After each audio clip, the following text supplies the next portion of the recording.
ఢిల్లీలోని జంతర్ మంతర్ వద్ద జరిగిన నీట్ పేపర్ లీక్ విద్యార్థుల నిరసనలపై కంగనా రనౌత్ సోషల్ మీడియాలో స్పందించారు. నిరసనలో పాల్గొన్న కొంతమంది యువతను ఉద్దేశించి ఆమె జనరేషన్ గట్టర్ అంటూ తీవ్ర వ్యాఖ్యలు చేశారు. యువత బాధ్యత లేకుండా స్వేచ్ఛను ఆస్వాదిస్తున్నారు అంటూ ఆమె విమర్శించారు. ఈ వ్యాఖ్యలపై పెద్ద ఎత్తున విమర్శలు కూడా వచ్చాయి.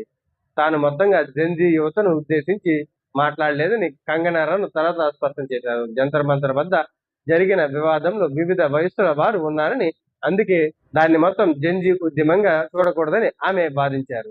సుమారు 10,000 మంది ఉన్న నిరసనలో చాలా మంది వివిధ వయసులకు చెందిన వారిని ఆమె చెప్పుకొచ్చారు.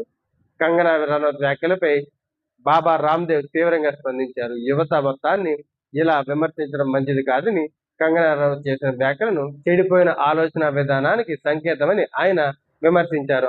అంతేకాకుండా కంగనా గతం, ఆమె వ్యక్తిత్వం, యవ్వనం గురించి కూడా ఆయన ప్రశ్నలు లేవనెత్తారు. ఈ వ్యాఖ్యలతో వివాదం మరింత వ్యక్తిగత స్థాయికి చేరింది.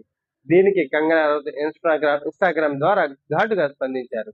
తన యవ్వనం లేదా వ్యక్తిగత జీవితంపై ఎవరు పగటి కలలు కనొద్దని బాబా రామ్దేవ్ ను ఉద్దేశించి వ్యాఖ్యానించారు. తన వ్యక్తిగతం, క్యారెక్టర్ పై మాట్లాడే హక్కు ఆయనకు లేదని స్పష్టం చేశారు. కంగనా తన సమాధానంతో తన క్యారెక్టర్ రామ్దేవ్ కంటే మెరుగైందేనని చెప్పుకొచ్చారు. అంతేకాకుండా రామ్దేవ్ ను పతంజలి సంస్థను సంబంధించి గత సుప్రీంకోర్టు వివాదాలను ప్రస్తావిస్తూ ఆయనపై ఎదురుదాడి చేశారు. కంగనా తన కౌంటర్లో రామ్దేవ్ మరియు పతంజలి వ్యవహారాన్ని ప్రస్తావించడం ద్వారా నా వ్యక్తిగత జీవితాన్ని ప్రశ్నించే ముందు మీపై వచ్చిన వివాదాలను కూడా గుర్తు చేసుకోండి అనే ధోరణిలో సమాధానం ఇచ్చారు. 2024లో పతంజలి ఉత్పత్తుల తప్పుదారి పట్టే ప్రకటనలపై సుప్రీంకోర్టు తీవ్రంగా స్పందించిన విషయం ఆమె కౌంటర్ లో భాగంగా వినిపించారు. మొదట జెన్జీ యువతపై కంగనా రనౌత్ చేసిన వ్యాఖ్యలు, దానిపై రామ్దేవ్ కంగనా వ్యక్తిగత జీవితం, యవ్వనం గురించి ప్రశ్నించడం, దానికి కంగనా నా యవ్వనం గురించి పగటి కలలు కనొద్దు అంటూ కౌంటర్ ఇవ్వడం ద్వారా వివాదం మరింత ముదిరింది.